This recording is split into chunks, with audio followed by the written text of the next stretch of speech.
name is Nicolas Courgi, and I'm a local legend.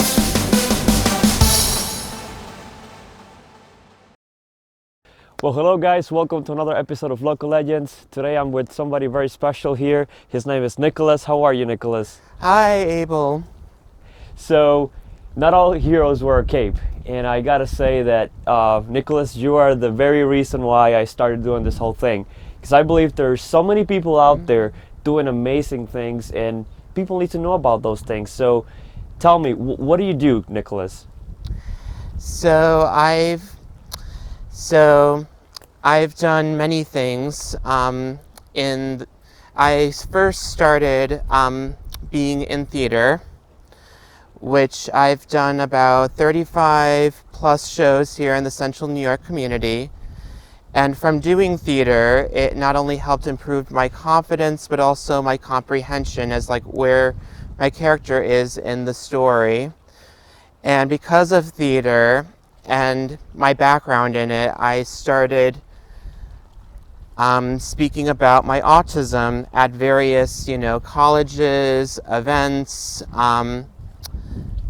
various colleges and events such as Onondaga Community College, Syracuse University, SUNY Oswego, Advocates Incorporated, the list goes on and on. And from there, one of the cool things was I had my very own radio show called Lives of Distinction, which I interviewed many individuals who received services from advocates. And I talked with them about, their goals, their dreams, hobbies, volunteering. And having that radio show, it gave others an opportunity to see that individuals with disabilities are more than just their disability. And then from there, I have volunteered and fundraised for many nonprofits here in Syracuse. And so that's kind of my story, in a way.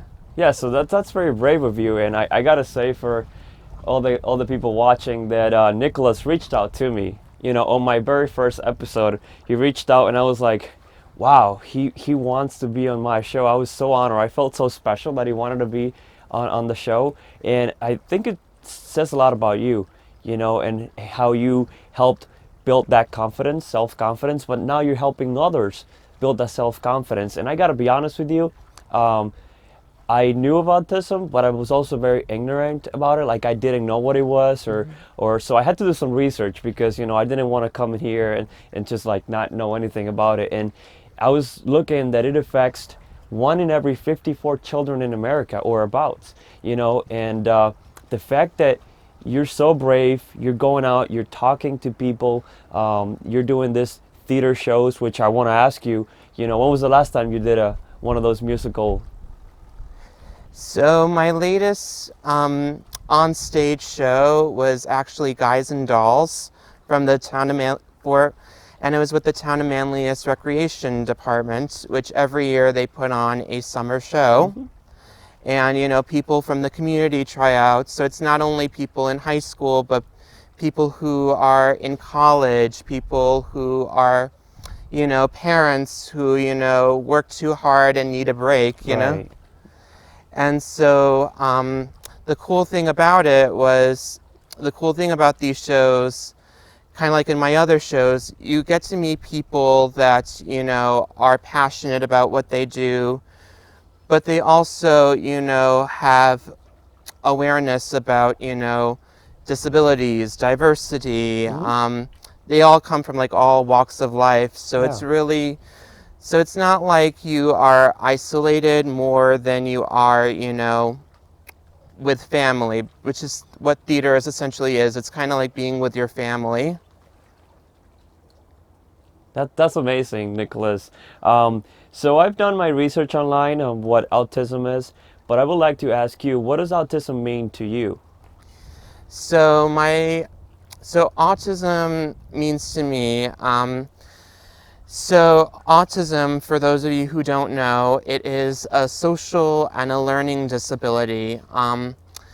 it affects how we like process information. It also affects how we are socially, because there's a lot of things autistic people might do that the average typical person doesn't do.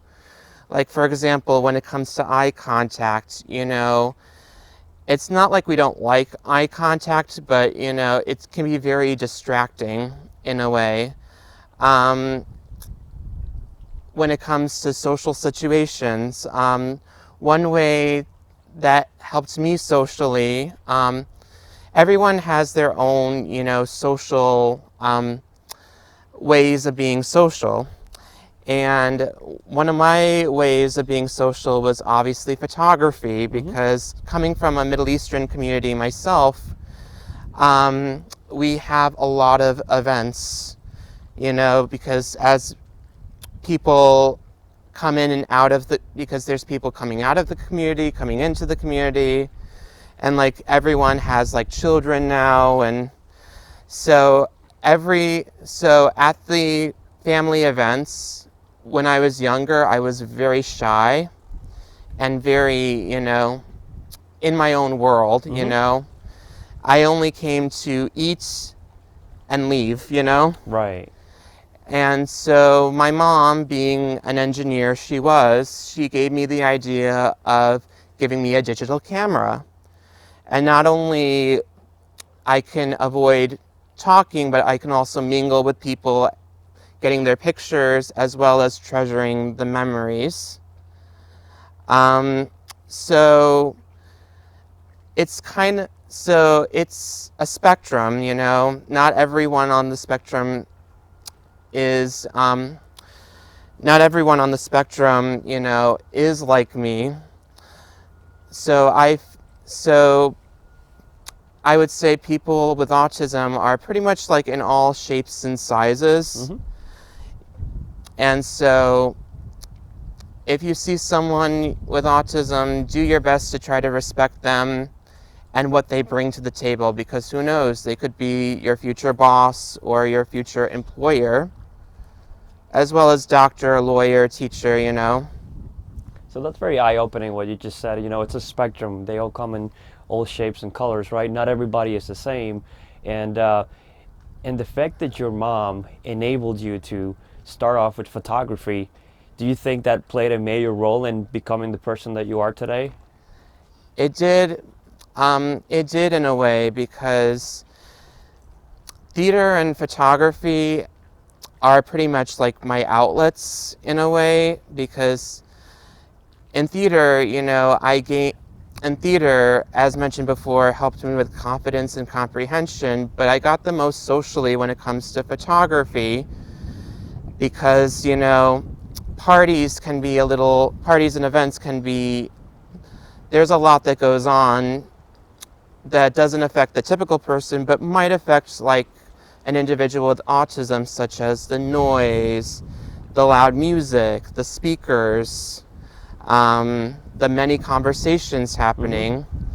And so photography was kind of a way to have myself something to do other than just like sitting around and being like, when are we leaving? When are we leaving? I want to get out of here, So I would say, photography not only helps me, with the events, but also when I'm out with friends, I always like get a picture, because you may never know when the next time you're going to see them is. So That's true. and and again, and the good thing about my photos is that they're not only on social media, but I also, when it comes to special occasions, I do these like little photo cards. So it incorporates, something meaningful such as a birthday, but also, it gives them like a keepsake of that time, in a way.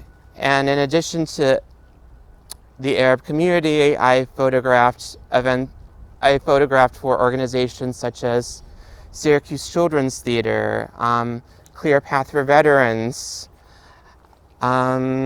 Advocates Incorporated. So my photos have been pretty popular with not only in the Arab community but outside as well.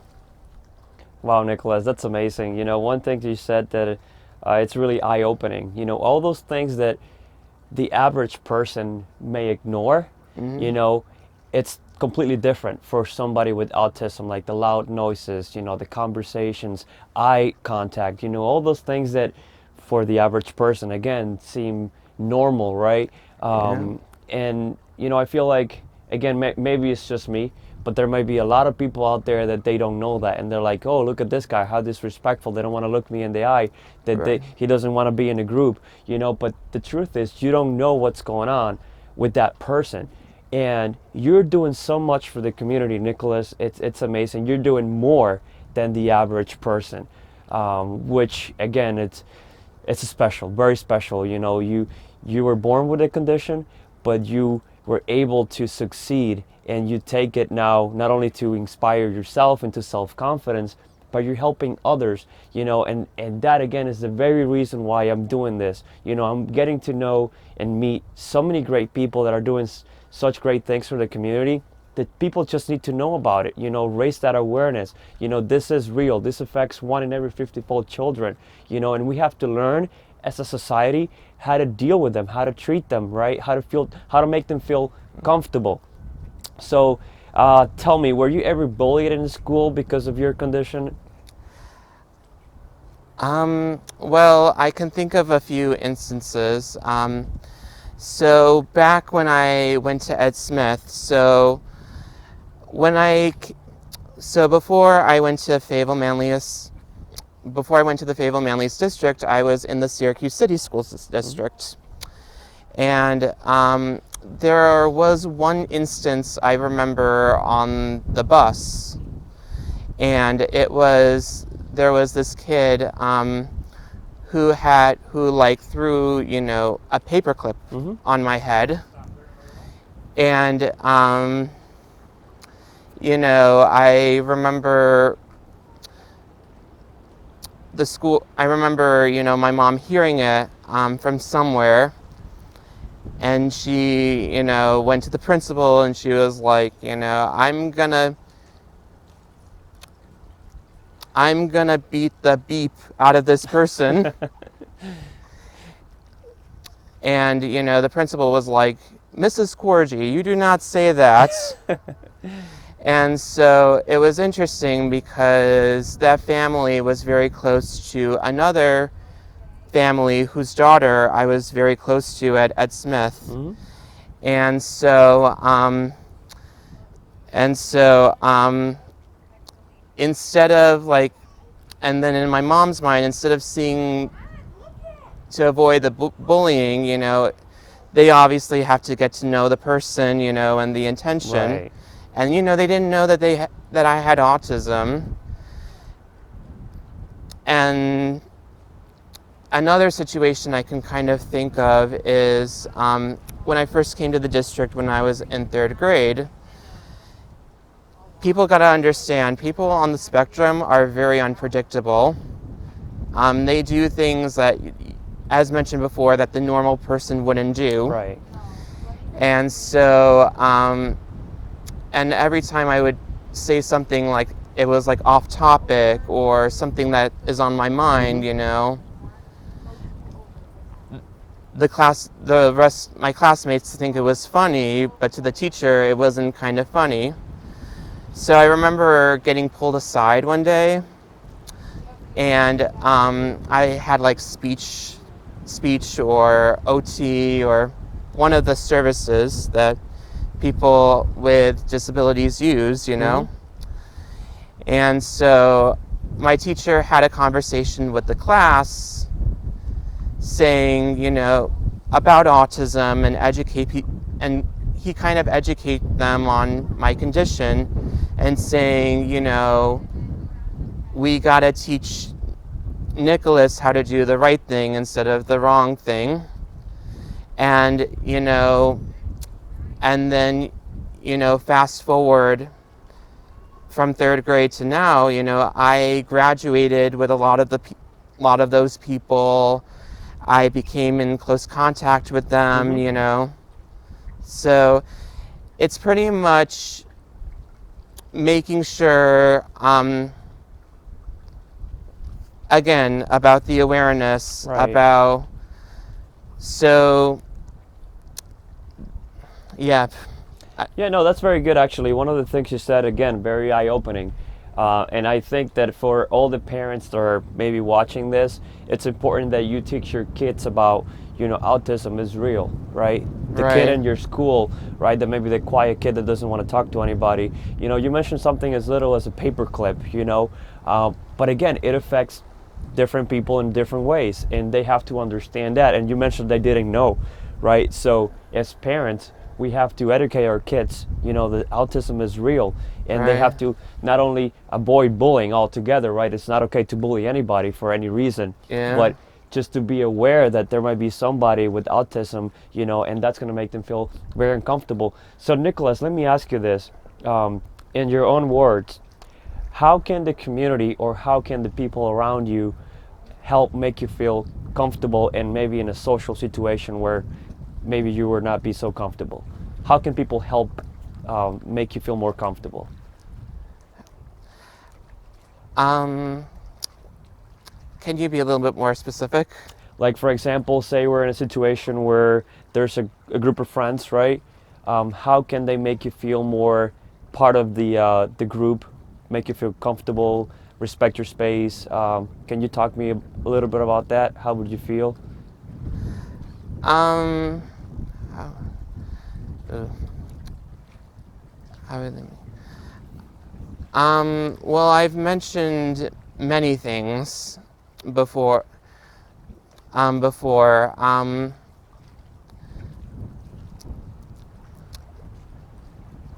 Just trying to understand what Yeah. is the best way to interact with somebody with autism. Like, what is the best way to approach somebody with autism, make them feel special, like you care about them, how to have a friendly conversation, things like that. My advice for people, when approaching somebody with a disability, I would just say get to know them first. Get to know their strengths, get to know their weaknesses, because who knows?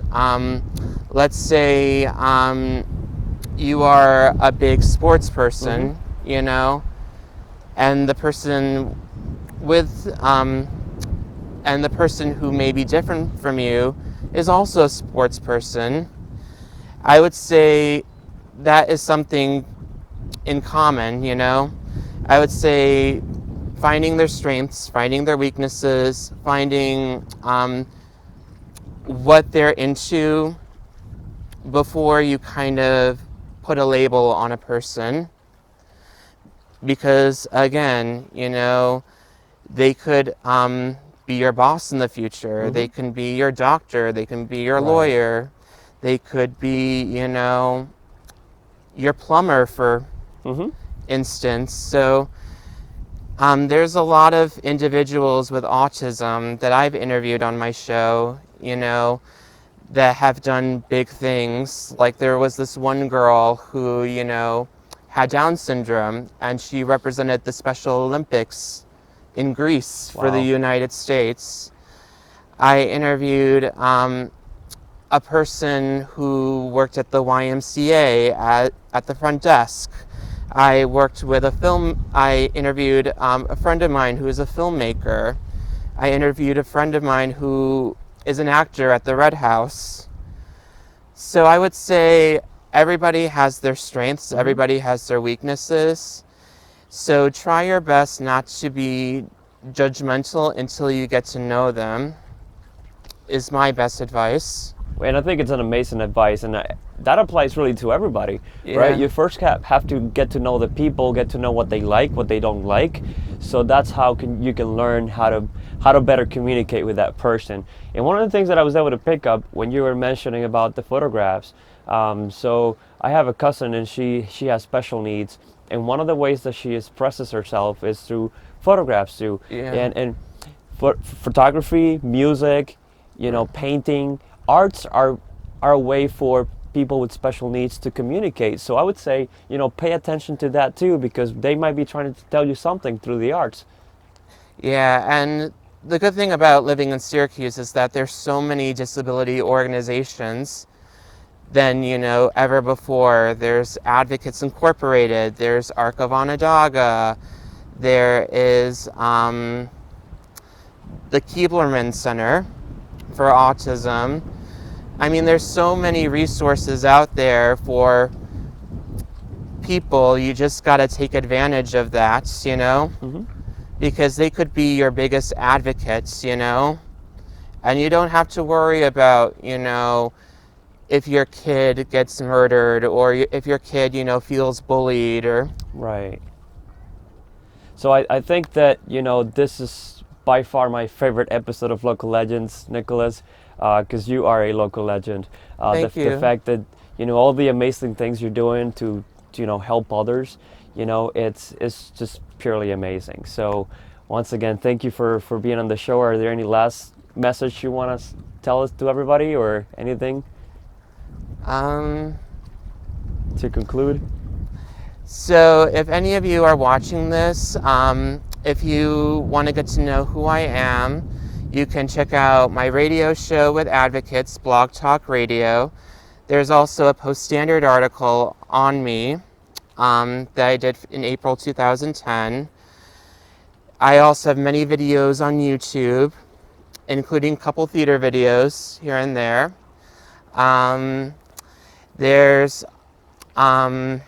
You can also check me out with my friend Danielle on Voices for Impact to get you a little bit more information that I didn't get you today.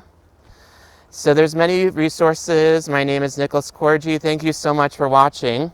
Thank you, guys. We'll put the links in the description so you can follow Nicolas and his journey. Once again, this is Ableman with Local Legends with Nicolas today.